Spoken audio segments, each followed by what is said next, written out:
Hi students. Today I'm going to start the fifth chapter, that is classes and object.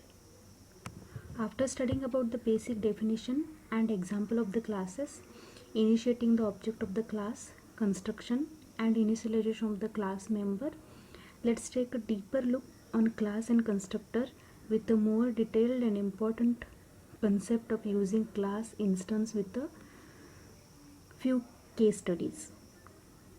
In this chapter, we will study about an important keyword reference this and has the ability to refer the object member within.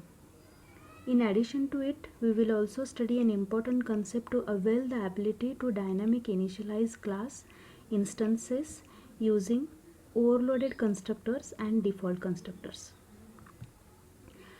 We know that in Java we have total 4 access specifiers that we can apply to members of a class. These are, the first one is default, private, third is protected, and one is public. Let's see the description of these access specifiers. The first will be default.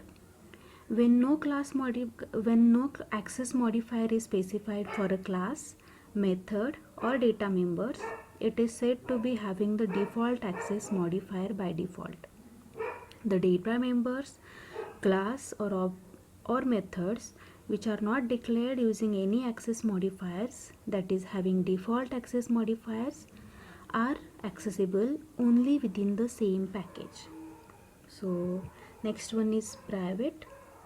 The private access modifier is specified using keyword private. The methods or the data members declared as a private are accessible only within the class in which they are declared. Any other class of the same package will not be able to access these members. Let's take one example. So I have declared one class, access demo.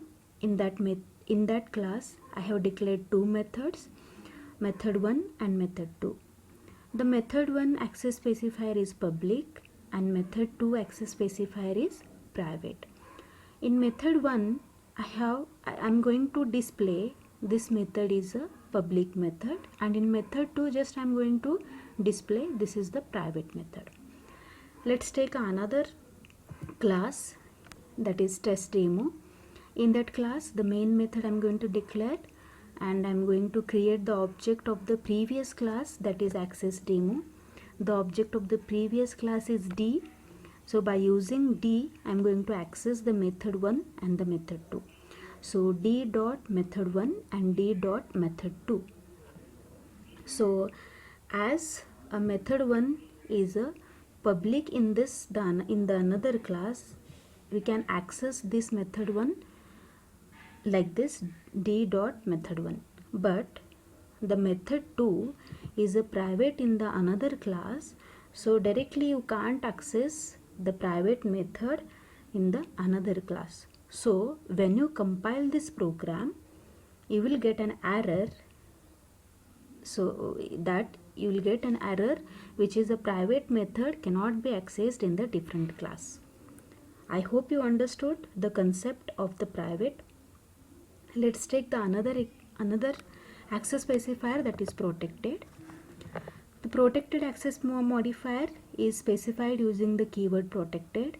The methods or data members declared as a protected are accessible within the same package or a subclasses in the different package.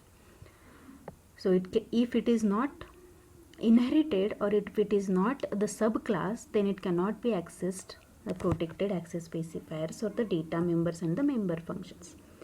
Let's take an example. I have declared class A.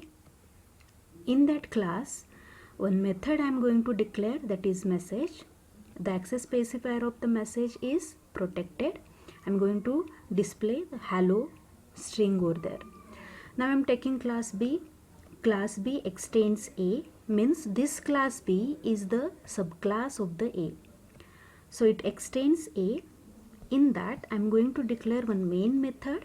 I am going to create the object of the class A.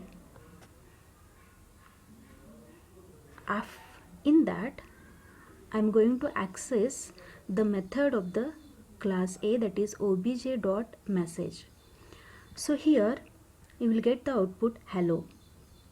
If you have not extended the class A, then you will get the error because it is a protected and it can be accessed only within the subclass.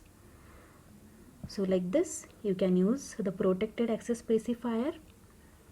Now next let's take the another access specifier, that is public.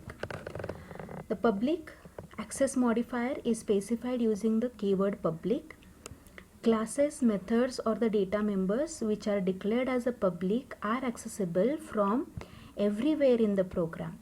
There is no restriction on the scope of the public data members. Let's see an example. Public class, I have declared a class A. In that I am going to declare one method, display method. In that I am going to display only hello string. I am taking one more class B. In that I am declaring the main method. In the main method I am going to create the object of the class A. Here by using the object I am going to access the method which is available in the class A.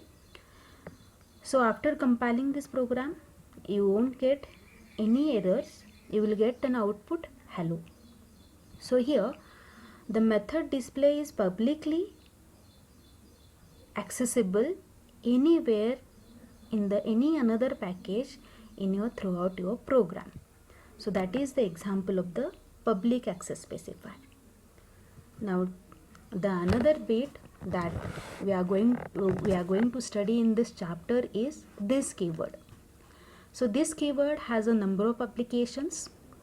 The first application that we are going to study is to refer the current class instance variable.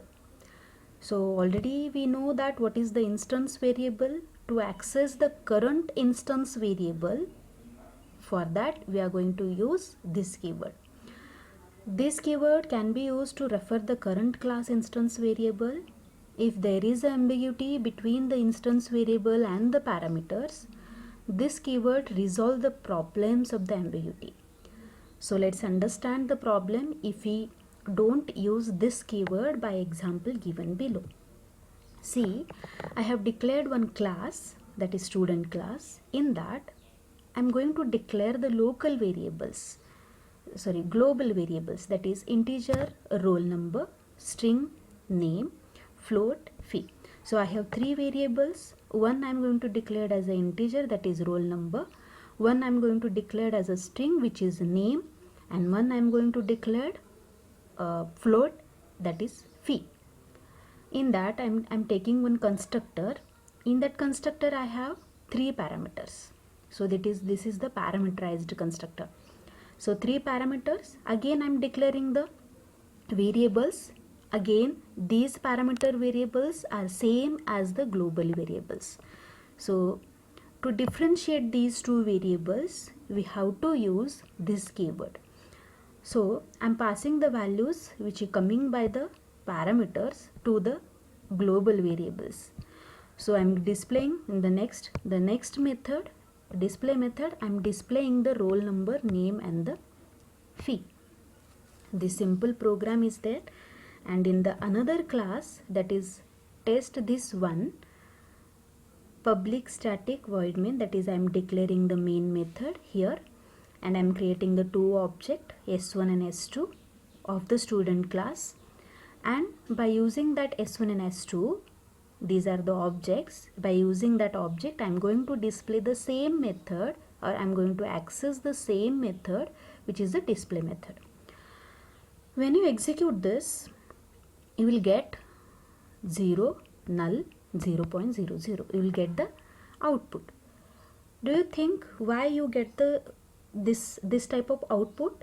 Because there is an ambiguity between the parameter variables and the global variables here. So to differentiate that, we have to use this keyword. Now let's take the corrected example here.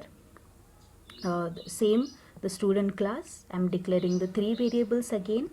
In the constructor, three parameters I am going to give, and in this this dot roll number we are using is equal to roll number, means whatever the parameterized variable values is coming, that I am going to assign to this current class variables.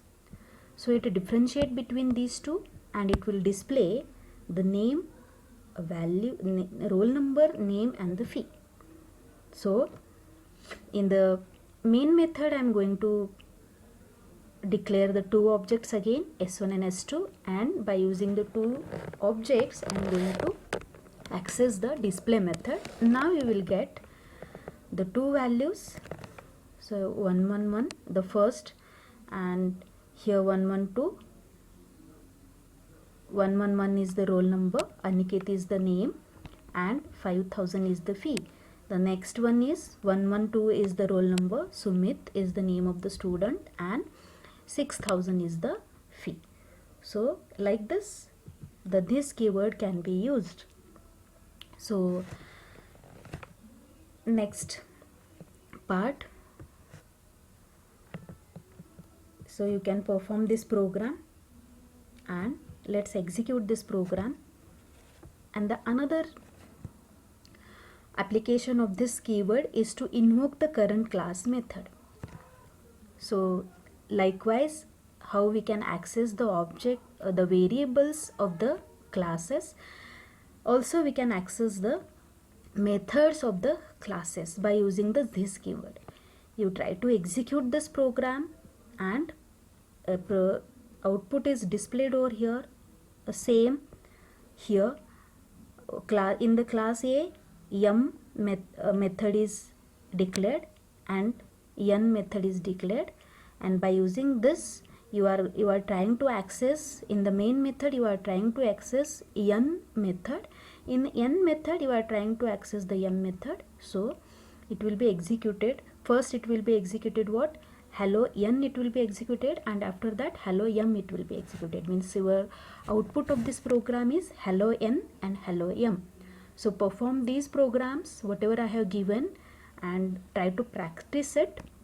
Soon I will create number of video lectures for you, and I will complete the syllabus. Thank you.